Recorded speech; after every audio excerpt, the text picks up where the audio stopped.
own selection. Testing. Go ahead and test. Yo, yo, yo, yo, yo, yo.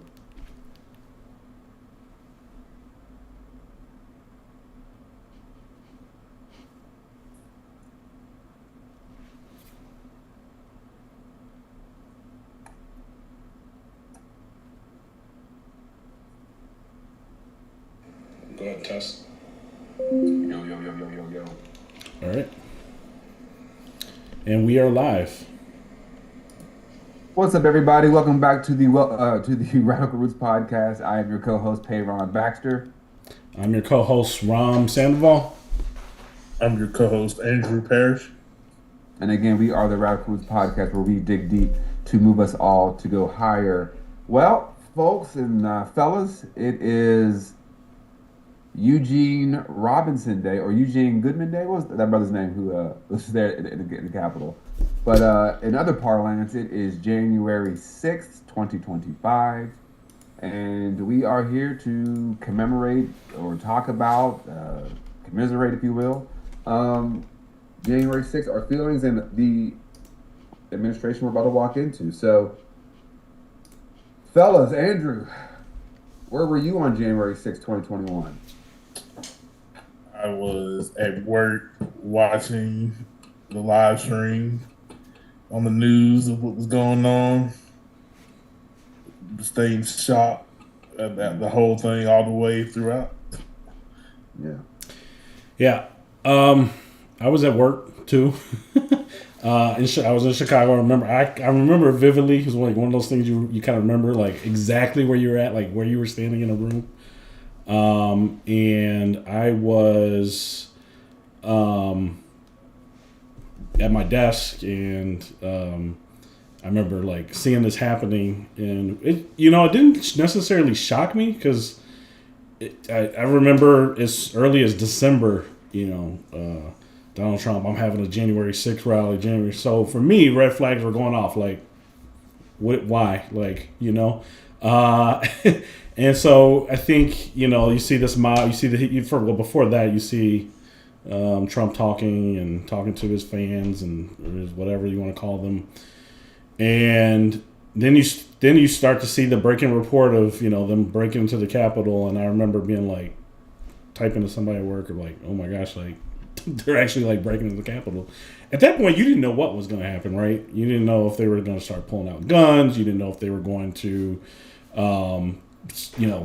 bombs. You didn't know how long it was going to last. It was just uncertainty. And, it got pretty bad.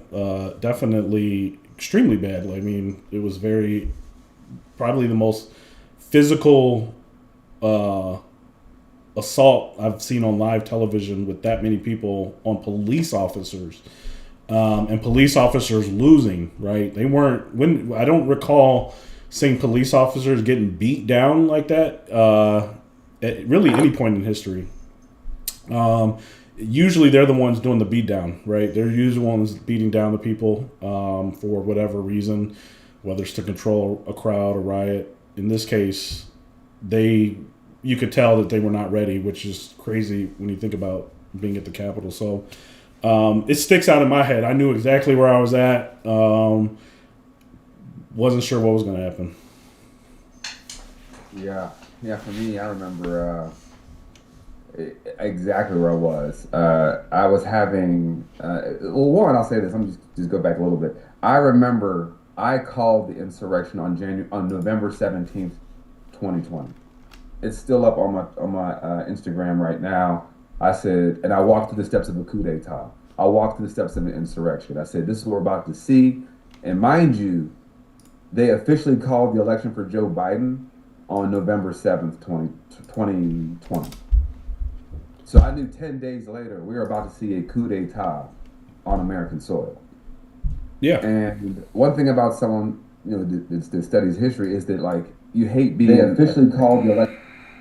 You hate being somebody that is constantly been proven right, and people downplayed you in the moment, right? So I remember where I was. Again, I wasn't shocked. Very similar to you, Ron. I was like, oh, here we go. This is what I knew was going to happen. But I was having a one-on-one with my boss, and he's still my current boss now. And I remember like staring at the TV because I work from home. I remember staring at the TV and being like, just freaking out. But I also know my boss is a white man and he does not react to things the same way we do. Because this is also, remember, this is also right after summer 2020. And my boss, remember, he said something to me like, "Oh, I had my wife kneel on my neck to see if George Floyd really died due to asphyxiation." So this is the paradigm I'm setting up and framework I'm setting up for this relationship. So when I'm staring at the TV, mouth agape, still again not shocked, but like in bewilderment, I remember thinking, "This is exactly who America is, no question." This is not the first time white violence has been used to eradicate or nullify the votes of predominantly black people and people of color and multicultural people that would want to progress.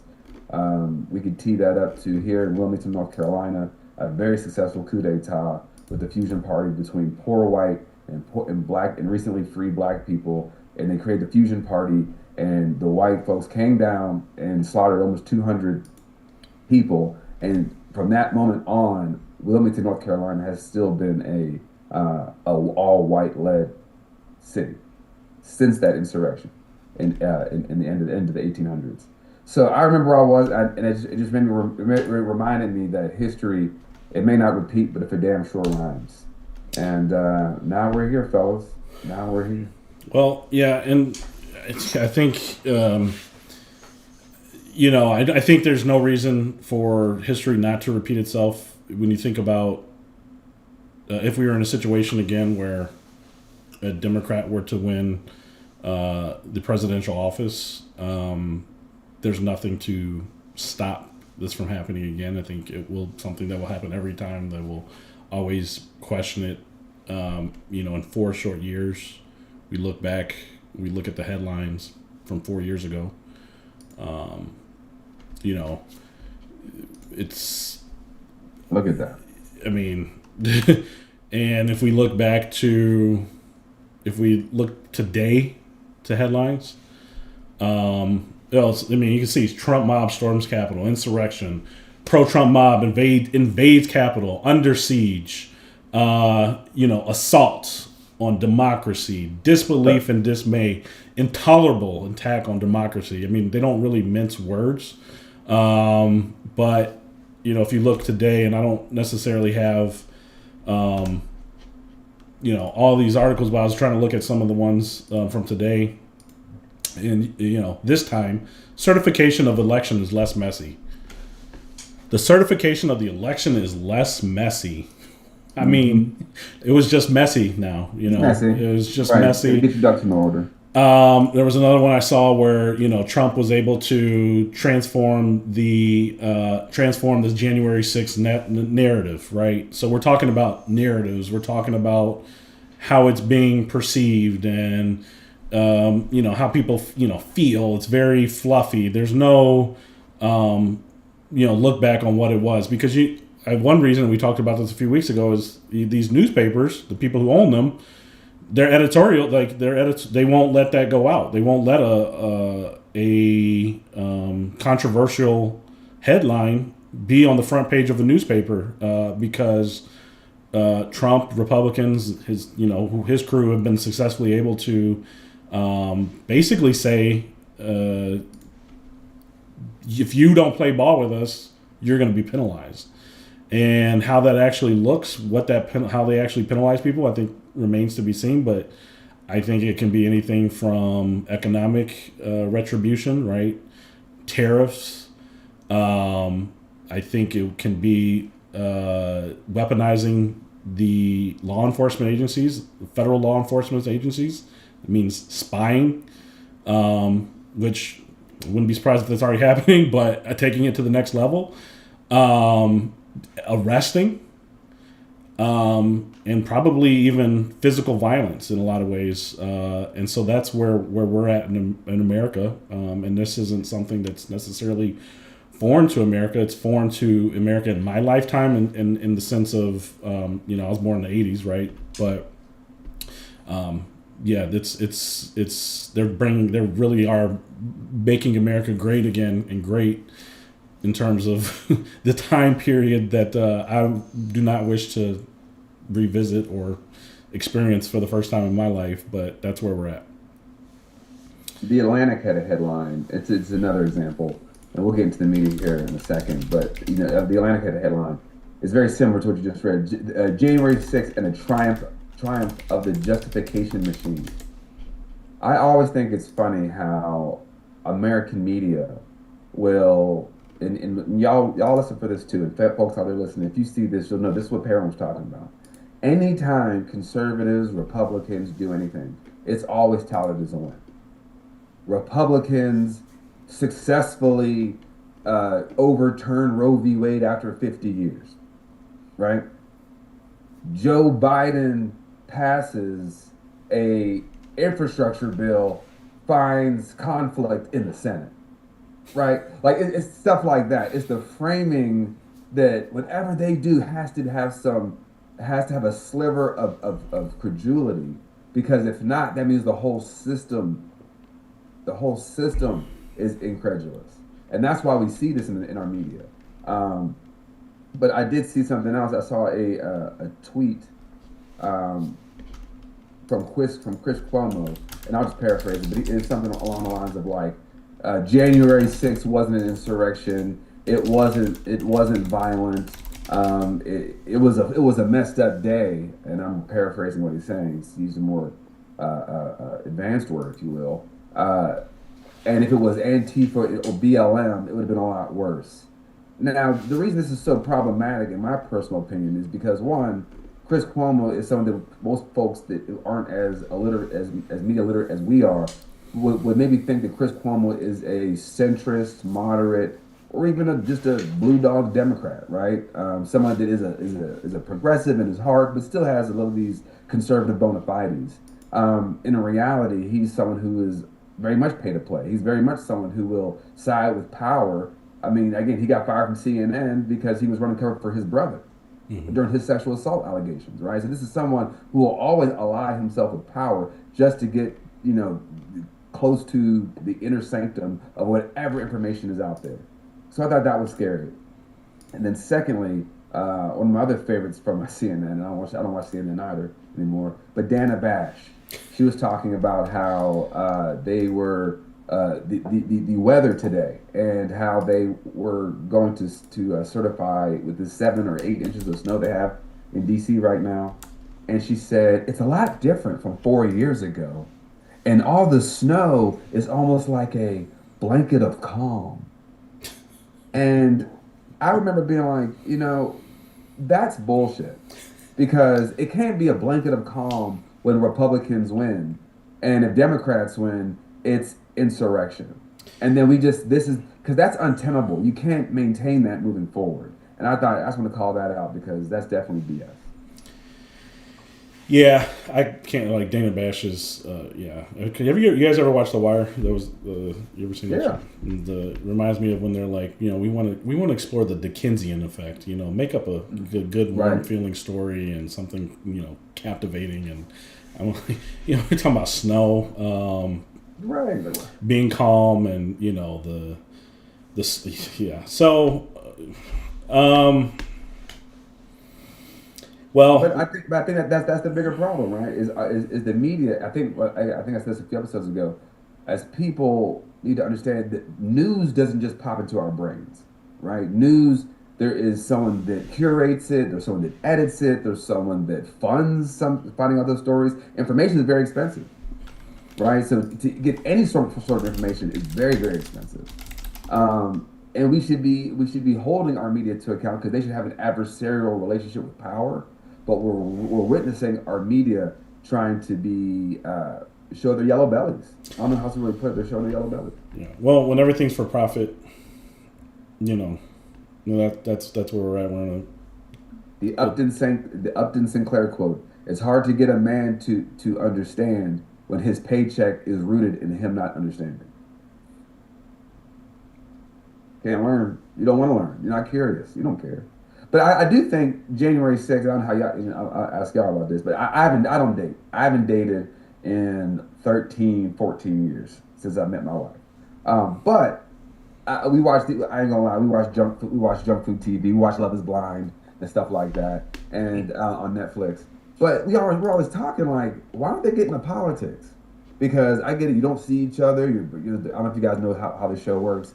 You go into it's on Netflix. You meet random people in the dark, and there's a wall. You can't see the other person, and they're always talking about like, oh, I like cats and I like the color purple. And I'm like, yo, where were you at on January 6th? Your boys got too much. You don't see each other. But like, I feel like that has to be a dating question if folks were out here dating. What do y'all think? Definitely would want to know, what side they stood on, how they felt, if it was okay or not. Were they rah-rahing for it, or were they saying that, hey, this is disgraceful?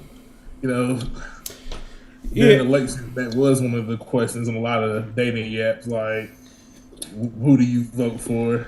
No, I'm like, what do you think about the insurrection? I would ask that just like that.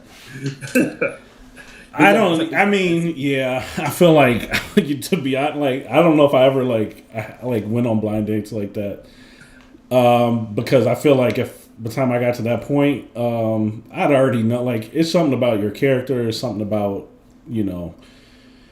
I would be like, I don't think I ever dated somebody who was like nut job conservative or anything like that. No. Or even a conservative. It just, I don't know. It just doesn't, like I said before, like I don't even have friends that are like MAGA. I think I had one that like cut off a while ago because not just because he was MAGA, because he was showing that he was also a bigot, and capitalizing off misery. So it's just I don't know. Like I just. Yeah, I'm always asking that question. I'm like, there's no way I could date and just go on, multiple dates and not talk about that, because now there was one guy a season ago, and I'm not going to get into the junk TV diet that my wife and I consumed, but there was a guy, and it was a black woman, excuse me, and a white dude. And the white dude looked very January 6th-ish, if you get what I'm saying. We all know how he's at the Capitol. He's at the Capitol. But she asked, they got into politics. The first time we've ever heard on the show they got into politics. And the guy was like, I did vote for Trump in 2016, but I couldn't in 2020. Me and my wife were like, no way. See, right there, I don't care if you had to change your heart. Because I don't really believe that you had to change your heart. I think that you still did that on 2020. I think it's now not as acceptable. This is clearly before the election. But this has to be a deal breaker. And I think as we talk about people doing the hard work in their relationships or in their familial situations or in professional settings, that's the hard work we got to do. And I think when people are being intimate, it's easy to be like, well, politics does not dictate that. But it actually does. It actually does. Yeah, couldn't be me. But I'll tell you who I blame for January, for letting Trump get back in and all this. I don't know if you guys feel the same way.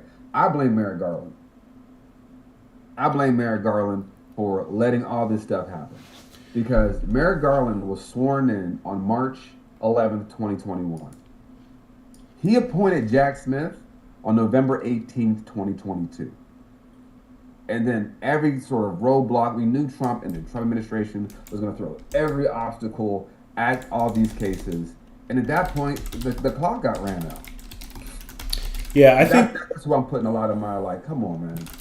Yeah, I read a headline that Biden regrets appointing Merrick Garland as Attorney General, and that I think that was probably one of the main reasons why. But what did you expect? Because I remember when Obama nominated Merrick Garland for Supreme Court Justice before his term ended in 2016, and I remember thinking, like, man, this guy is the most moderate, middle of the road, and it didn't matter at the end of the day, because I think Obama thought, well, maybe they'll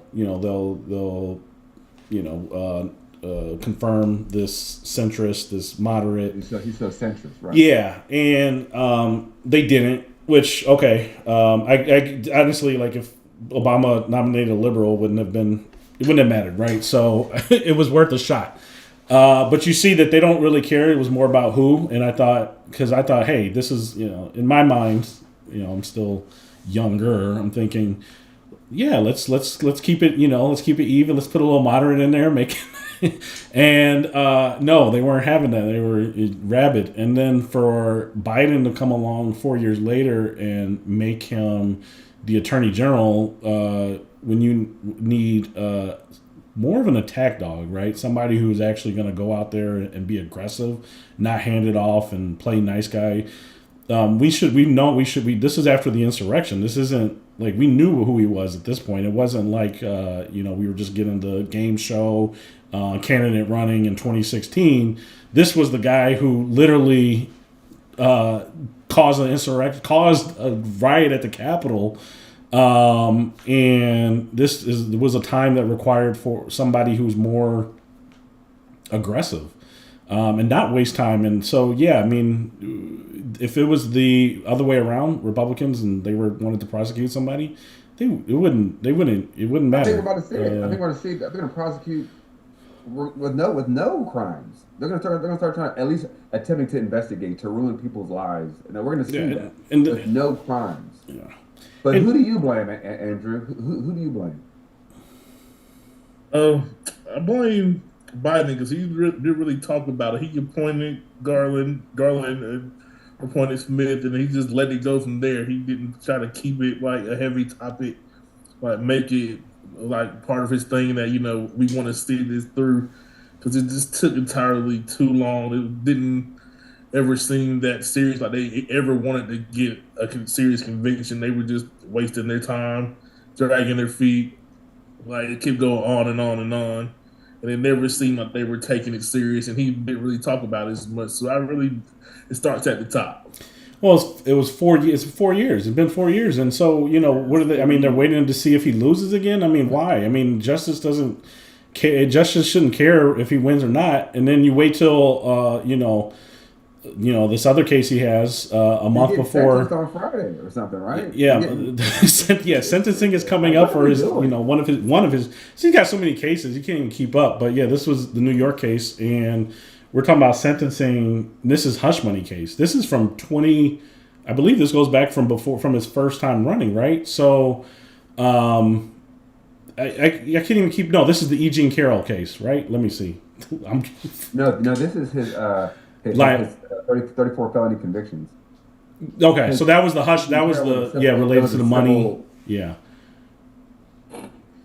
that's my point. It looks like we lost. Right, he's found liable for sexual 15 million, but it was for the sexual. It's for the 34 counts. Right, exactly.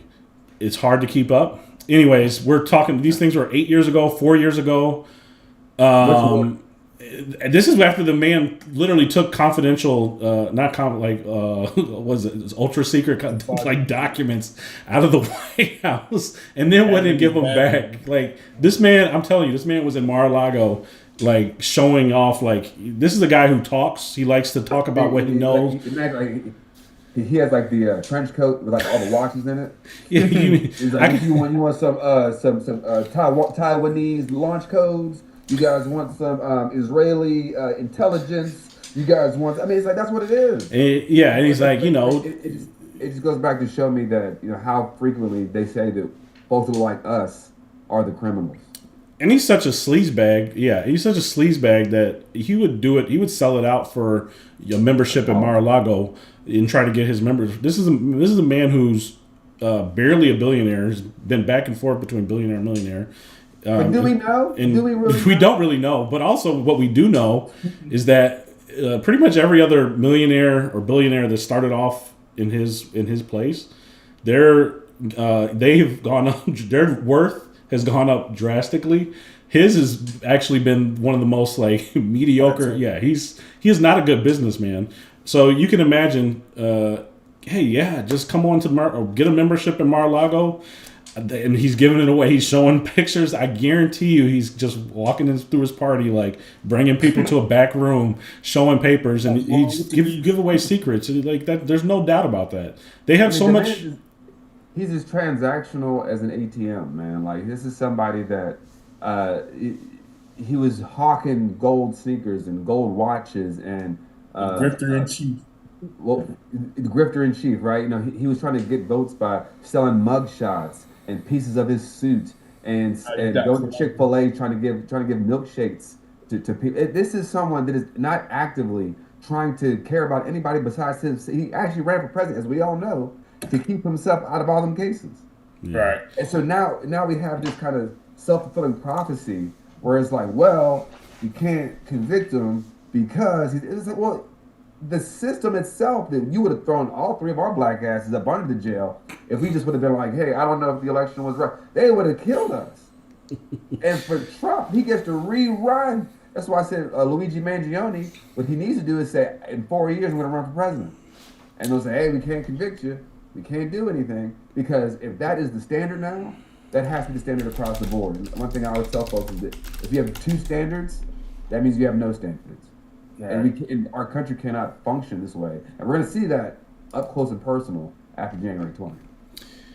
Yeah. So, what do you think's next in terms of this whole January 6th? I mean, I think pardons, blanket pardons. I don't think it matters. I don't think it matters if you, indirectly caused the death of one of the officers. I don't think it matters if you nearly took out their eye, their arm.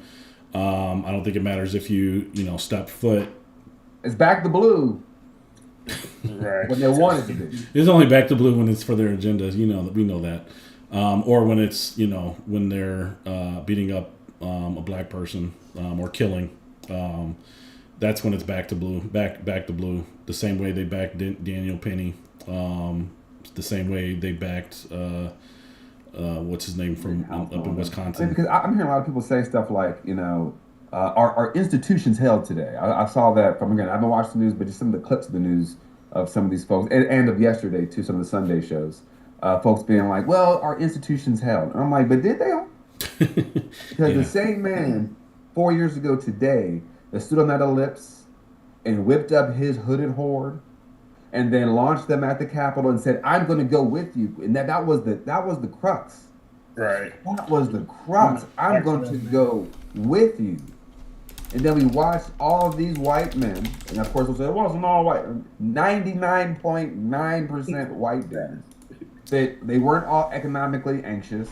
Some of these guys were doctors, lawyers, real estate agents, entrepreneurs.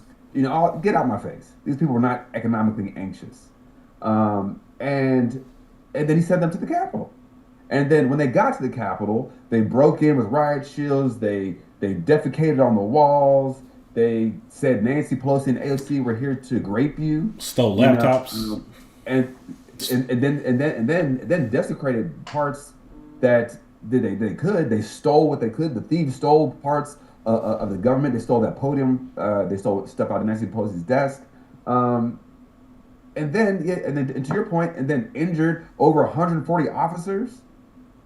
But we're supposed to be told that if you don't comply, you deserve to die. Yeah. And this is like Ashley Babbitt. She should have complied. But if I say that, I'm callous. I'm not sensitive enough. I'm not compassionate for this Nazi who died. Because we got to be real. This is very much. I know y'all know I go down my historical rabbit hole. This is what happened in Germany with the beer hall push.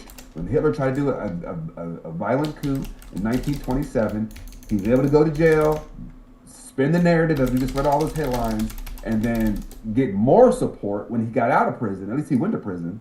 And then he became the chancellor in the 1930s. And then, of course, everything from there is what we know. So it's like, we can be stupid. And I say we, not the three of us, because come on, we clearly got this figured out. But I mean, like, as a nation, and it's this inability to look at oneself in the mirror. And I say oneself, I mean the American body politic. It's hard for white people to see white people being the enemy, especially American white people, because it reminds them of their Uncle Chet, their Uncle Jim, their friend, their husband, all that stuff. And what we're saying is like, listen, these people are dangerous, and they will destroy all the privileges that you all believe that you have. Yeah, there was something that when Trump was being interviewed back over the summer at the National Association of Black Journalists, Oh yeah. And he was asked if these people should be let off, the January 6th rioters, and he said that he would, if they're innocent, he would pardon them. In which she replied that they were found guilty, and then he said that they were convicted by a very tough system. This is the same system that exists for everyone, and that historically has been unjust for non-whites, and the statistics will show that. And he also, so basically, here's anyways, we don't dwell on this too much, but these people are getting pardoned. There's no doubt in my mind. I would be surprised if even one of them stays in jail. I think one of the longest sentences was 20 years. I think Terrio, the Pile Boys, all these conspirators, people who actually did intend to inflict more damage, cause more chaos. I think all those people are going to be pardoned. So at this point, you really can't point to the rule of law and say anything, especially when you're the president, you're sitting in the highest seat in the land. Mm-hmm. You really don't have a leg to stand on, but you do still have your judicial system that's still going to basically, it's been compromised. It's not about justice anymore. It's just about who's in power, and who holds the power. The law doesn't really matter anymore. So yeah, like I said at the beginning of this podcast, do I think this will happen again? Absolutely. I do think. Let them lose again. Let them lose. Let something happen. I mean, let there be another cop that kills a black person. Well, you said they wanted to give cops immunity, right? So right. I mean, but that will take acts of Congress. And I know you said, well, they got all three houses, but they can't even figure out if today's Monday or not. So I'm not. Listen, let's hope ineptitude at least gives us a little bit of breathing space for the next couple weeks, at least until 2026. Yeah, there's two things that are going to keep this administration from prevent this administration from getting as bad as we think it could get, and that's one is incompetence, which is very high. But this is their second go round. They have a little bit more experience. They kind of got the right, shouldn't say the right people.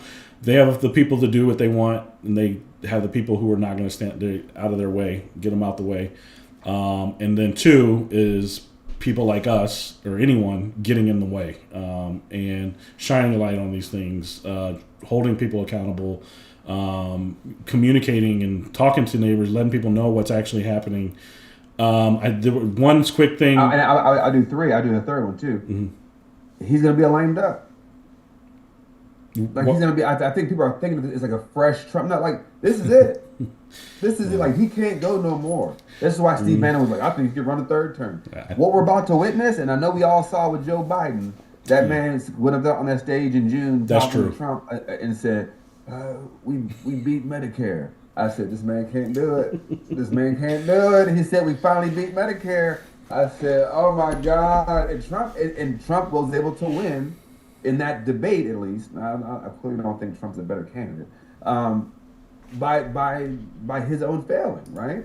So now we're at a point where, again, going back to the idea of the institutions holding, and I'm like, I don't know what they're holding for anymore. And who's the guardrails? Someone said Jay Powell in the Fed, because Wall Street doesn't want to have, they want to be impacted. I said, if we're relying on Jay Powell in the Fed to stop, well, y'all, that can't be. Well, Harris was relying on Cheney, so I mean, Dick Cheney. So I mean, I don't. That's true. It was like, this is the sure shot. Yeah. Before we just switch gears a little bit, there was one other story I wanted to mention. I don't know where I saw it, but basically they were talking about the Marines trying to also figure out how to navigate. So there was a lot of military at January 6th. There was a lot of police at January 6th that was participating in the violence against police officers, but there was military, and they were younger, 18, 20. It was the story about three white males that were there, and they highlighted, and to a point, like it I think it's an excuse, but like They were saying at the bases they were just they were inside because of COVID all the time. But they were playing Fox News just on the TV screen all the time. And they're sitting there just listening to this. And so when Trump was saying the election was stolen, they said that they actually started to believe it. And I thought, well, I do have to think about the perspective a little bit differently. A lot of these people truly do believe that the election was stolen just because Trump said it, and because it's being repeated over and over and over by their single source or their sources that are extremely biased, that are lying. They have no problem lying. And Fox News, they put their lie out, and then against Dominion, the voting machines, and they just put all these lies out. They have to pay, but they don't really talk about. They do one apology on air. That's it. They're not putting that they were wrong 24/7. So you hear these people, they're listening. It's propaganda. They're being fed lies. And it's the same thing on social media. You have the control of the algorithm. Musk has control of the algorithm. He can put those things. There's so much data that these tech companies have.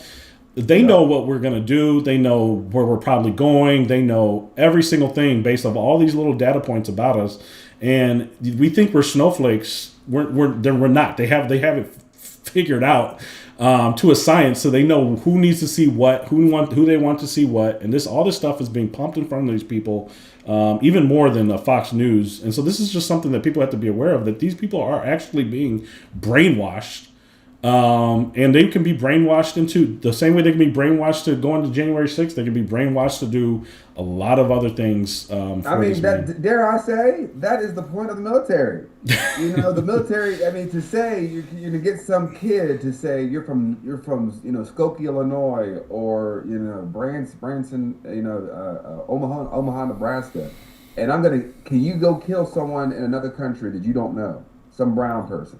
That takes a certain level of propaganda, but that doesn't start from when they graduate high school. That starts from the moment they're born. Yeah, and that's back to our society has always primed these people to believe in the imperial presidency, the ever expansive powers of the presidency, not the democratic processes. This is why they like folks like a Putin. This is why they like Elon Musk and apartheid. This is why they like Israel, because these are all anti-democratic things, right? This is why they don't want women to vote. They don't want women in the house. Even the small things of democracy, like women participating in the suffrage movement, right, or their right to vote. All of these things would be pro-democratic. They don't want us voting. They don't want all the fear of the immigrants. All this fear is rooted in them losing their power, because they know. Because one thing about black people, I'll say this. One thing about black people, we don't own many things. Like, we don't own a lot, right? And that's not because there's something wrong with us. It's just because of the systems that are at play. White people own a lot of things, but what we own as black people is the cultural environment. White people own the actual real estate. They own the businesses. They own blah, blah, blah. They own the colleges. We own the culture. And since the culture has always been set by our tone, now they're at a point where they're realizing that the folks are our age, I'm getting close to 40, Jay-Z's in his 50s, probably a bad name to throw out there right now. But you get my point, like, folks are getting older and the culture is moving along with us. And what they're little bit they're holding on to, they're realizing it's not palpable. So what I said, how we start this podcast, they want to go back to use whatever levels of power to force their worldview on everybody. Everybody. Look at Mike Pence. Why is Mike Pence not the VP elect coming up? Because he did his job, and they were going to hang him. They were going to murder him. And I don't care if nobody says, "Oh, that gallows was fake." You can straight somebody up from a lot of stuff. Yeah, it's a mob mentality too. If all it would have took, if it doesn't matter if 95% of those people were there to just cause damage to material things, but one or two people start. We've seen. You see it when violence happens, and the people they watch, they join. People who wouldn't otherwise, they might have not gone there to commit premeditated murder. But when you're in an environment like that, something pops off. They would have. There's guarantee there's people there that absolutely would have, given the Well, opportunity. also, these people that are doing this stuff, they don't really have any inhibitions, right? I always go back to like, oh, well, they're getting swept up. Who are the people that are there? That's the people they've been seeded with this information for generations. When a fascist says stuff like the nation, voters, America, they mean the us versus them, and it's usually the white power dynamic versus this immigrant based, this woman based, this black based, this queer based growth that has been happening just organically because people have been like, oh, you know what? Why am I carrying this burden of disliking this person or not letting that person get access to the same rights, privileges, and protections under the U.S. Constitution that mediocre white dude got? And we have been progressing. And they want to pull us, I tell folks, they want to go back to the 50s, not the 1950s, but the 1850s. And that's their goal. And, and I'm going to pivot here because I have a point that I don't know if y'all saw this, but the HBCU marching band, the Big Mean Green of Mississippi Valley State University. Have y'all heard about this? Yeah, where they were raising money to go the 300,000. Now, hold on now. After all this man done said, did, shithole countries, Central Park 5, they should be locked. He said September 10th this year, they should be locked up again. Calling black women stupid and rude and disgusting and black jobs. And y'all gonna go be drumming, marching to the beat for a Nazi rally? Yeah, I don't know where people do not have principles, convictions, common sense. It don't make sense to me. I can't really get in that headspace to really understand like why you would think. I feel like they are looking for that check, looking for that. I don't know. I really don't know. I honestly, it's like how many. I mean, how many people? Let's let Andrew get in. What you think, Andrew? I know I'm not doing anything. It's just the same. That I graduated from HBCU. I think that's very disgraceful to all the alumni, especially all the people that attend the HBCUs currently. It's just very embarrassing that we're even wanting to go. Right. Trying to raise money that they even are wanting to go, even entertaining the idea is embarrassing. It's beyond embarrassing. Y'all remember it was Chrisette Michele? I remember the Chrisette Michele theory. Her. I think it's going to hit them hard. Yeah. But the problem with the Chrisette Michele, she was one entertainer who was trying to platform herself to. This is an institution. This is a college, right? Someone in the administration made that decision of Mississippi Valley State University.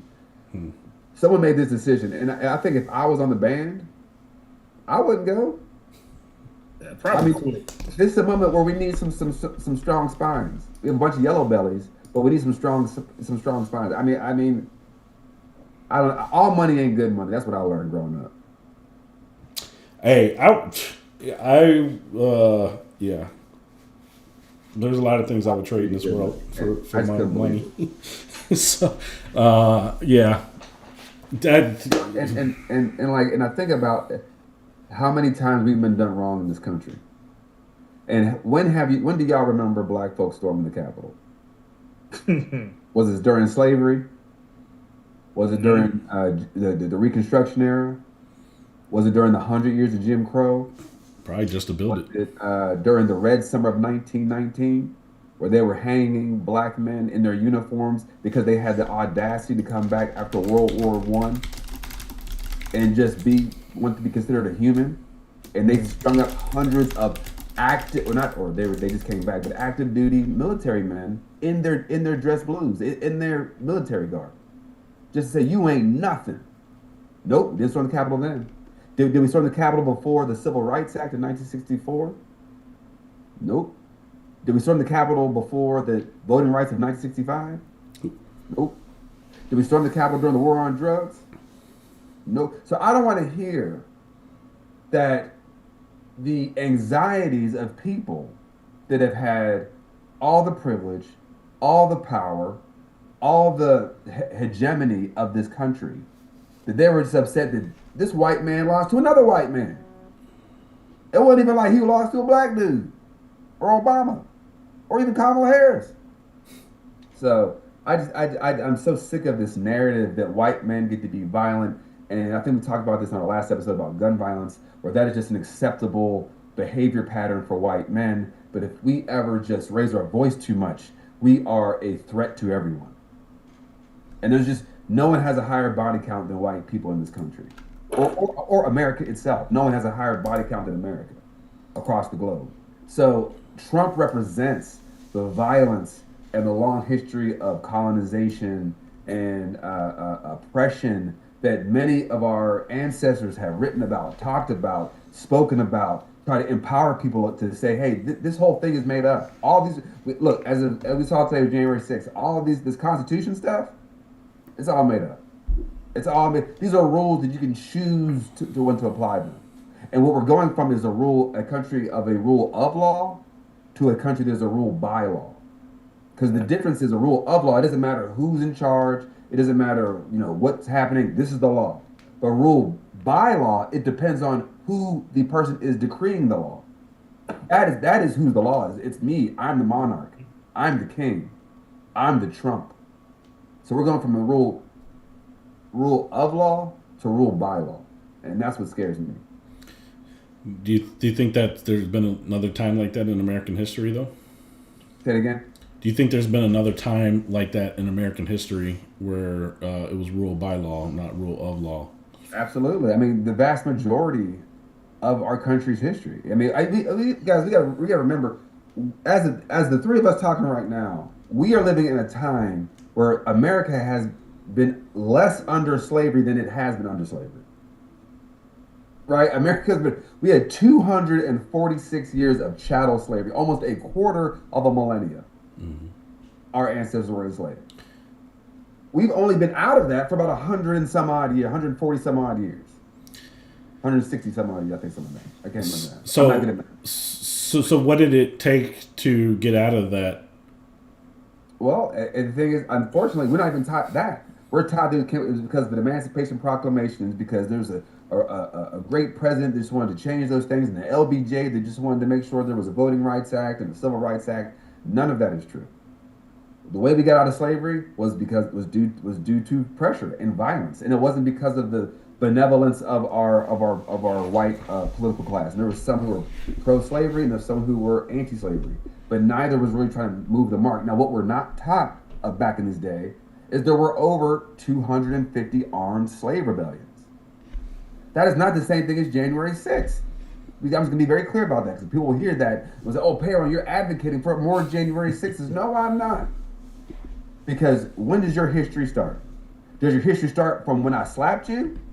Or does your history start from when you sold my daughter? When you killed my wife? When you shot my daddy? When you dismembered my mother? And then I slapped you. So we got to be real about that's how we got out of that. And then you got to get to the Civil Rights Act. That was from 10 years, from Emmett Till in 1955 to the Voting Rights Act in 1965.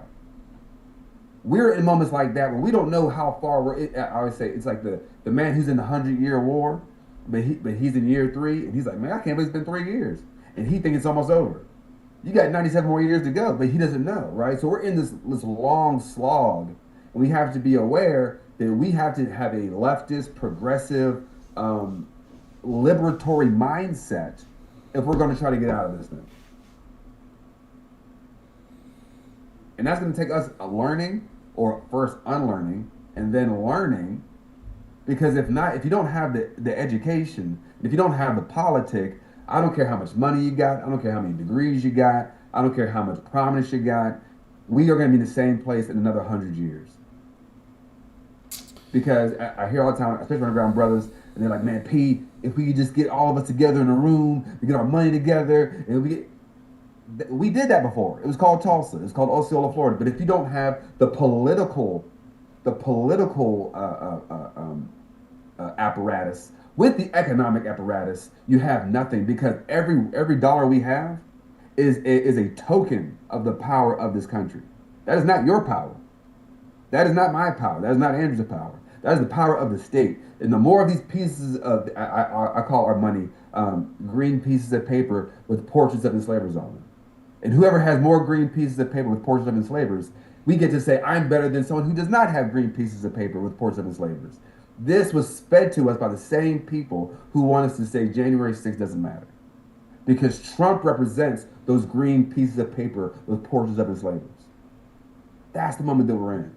And we need folks to unlearn that stuff, to realize, like, you know what, I deserve respect. There's no such thing as a perfect victim. Because we saw that with George Floyd. Well, he might have been on fentanyl. Did he steal? He's a felon. There are no such thing as perfect victims. You don't have to be a valedictorian. You don't have to be a millionaire. You don't have to be a CEO's son. We deserve respect no matter where we come from.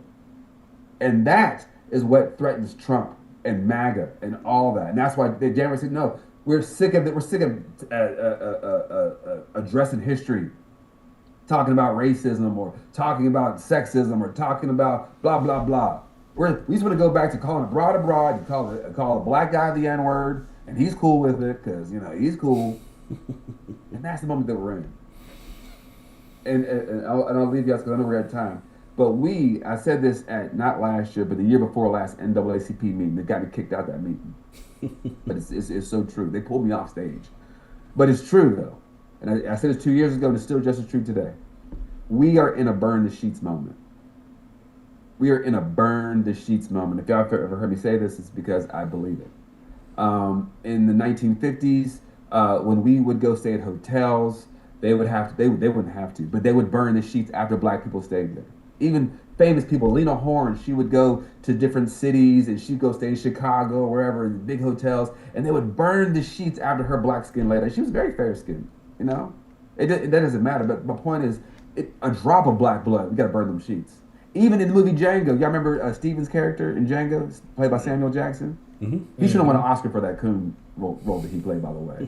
But he said, but when they said Django's gonna stay here, without even a heartbeat going by, he goes, where he gonna sleep? Who gonna burn the sheets? Mm-hmm.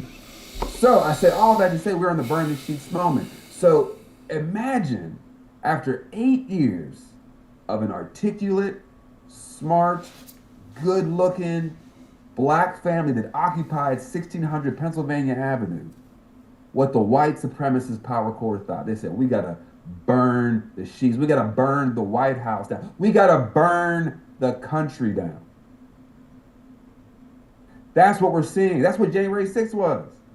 So when these folks who are not enlightened and they don't have the political ethic of love, and they just want to say, oh, it's a difference of opinion, they don't understand the danger that they are excusing. And I don't have time for that.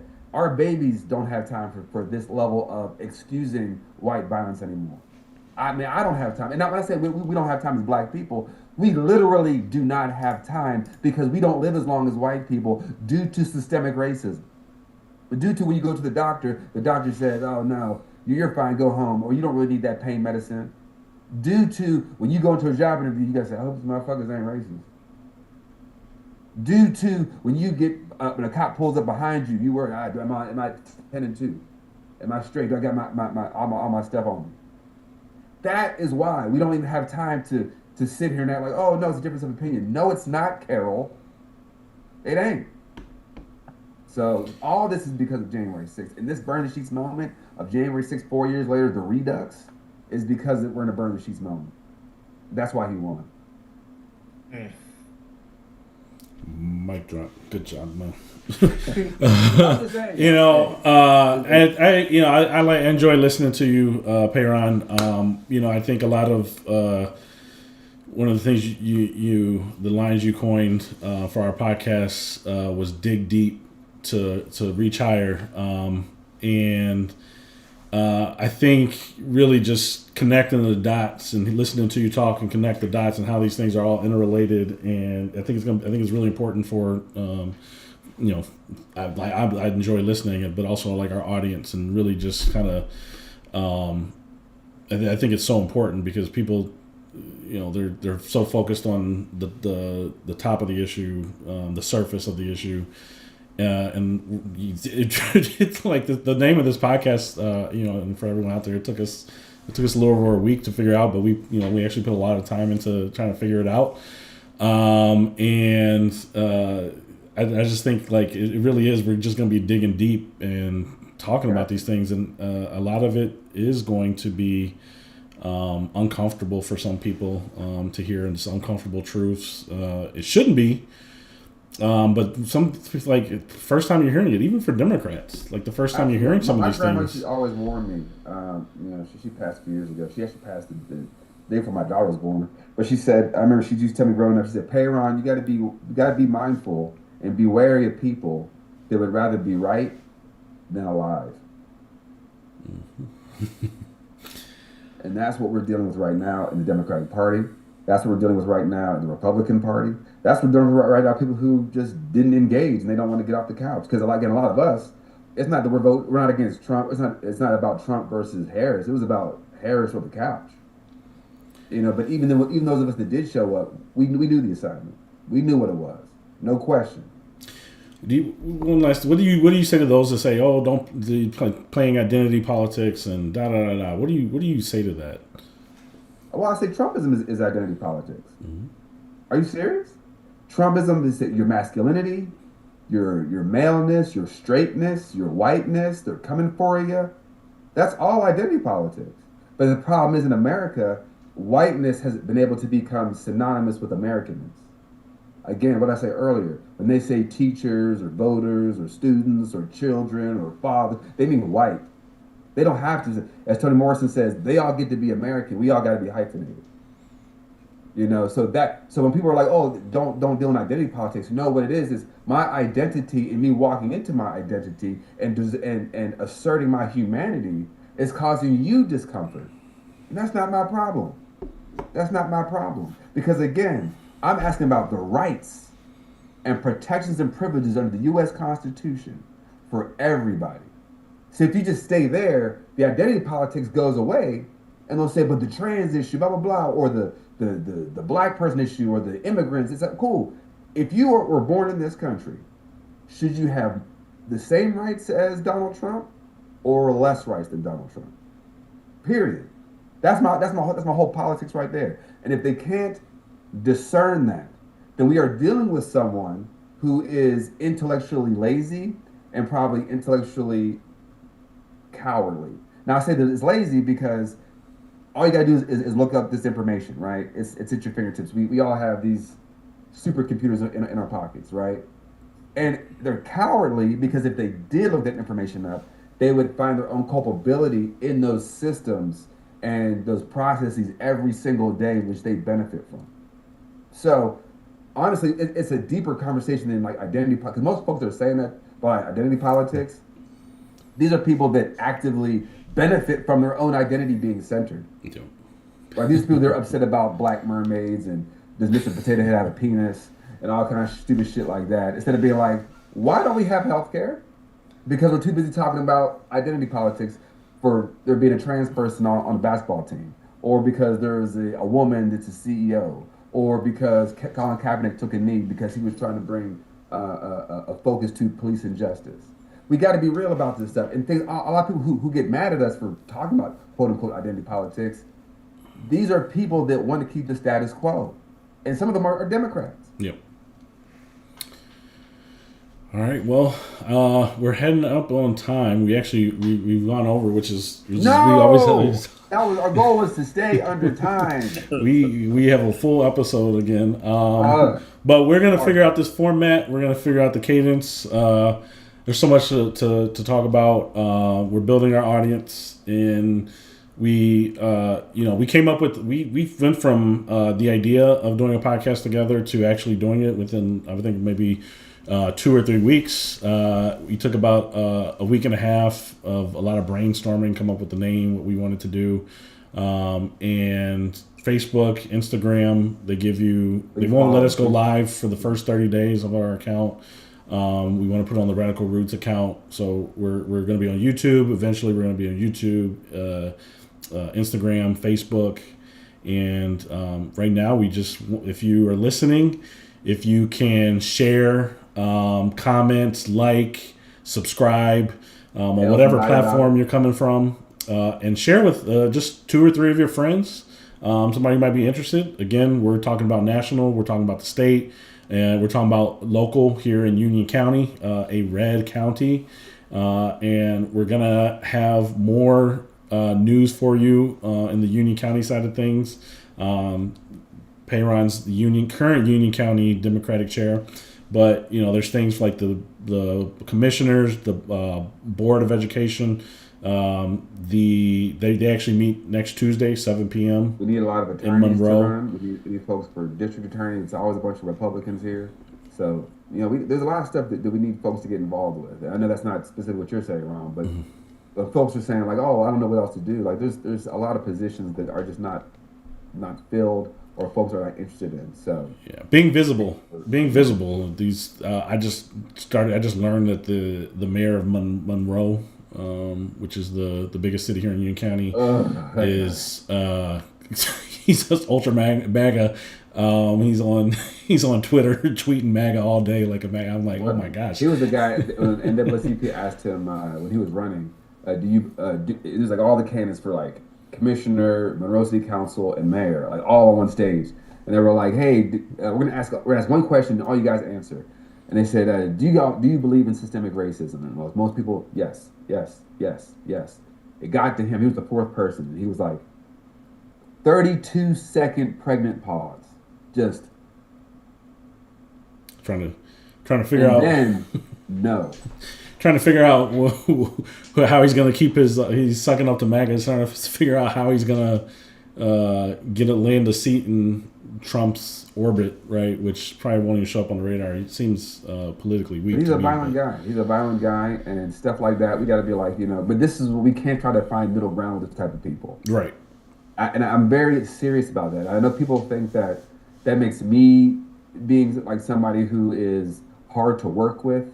But I always go back to the power. It's in every relationship. I don't care if it's us talking. I don't care if it's your wives or your significant others, or if it's a family member. There's always a power differential. It could be financial. It could be physical strength. It could be knowledge. It could be whatever. There's always a power differential. And what I'm saying is, you would never ask a woman to go sit down with somebody who commits femicide, who kills women. You would say, well, you need to talk to them and find middle ground with that. Right? You wouldn't ask us to go talk to a white supremacist and say, hey, can you humanize yourself? Did they can understand you better? You would never do that. And that's something that like I'm very serious that we have to be willing to draw a line in the sand and say, people like this, we must create pressure. We must let them know they are unwanted in our society. Because if not, they're going to take that as a green light. And Robert Burns he's on our shit list. Hopefully we'll get him out next year or this year. Yeah. So we want to highlight things here, what's going on locally. We want to build an audience here locally, state level, nationally. And really, we said our line is progress through action. So we're going to work on what those actions are, and we're going to wrap it up here for us. Unless there's something else you want to throw in there, we could probably go on for hours. I just hope that your purpose aligns with our people. That's it. Yeah. Thank you. Well, we will see you on Thursday, and we will figure out this cadence, and we look forward to seeing y'all again. Andrew, anything you got for us on the way out? Happy January 6th anniversary. And I hope Trump doesn't pardon. Don't kick a window. With that. This is still the calm before the storm. So get your mind right, rest up, and protect your peace. Right. All right. Thank you, everyone. All right, Grassroots signing off. Peace.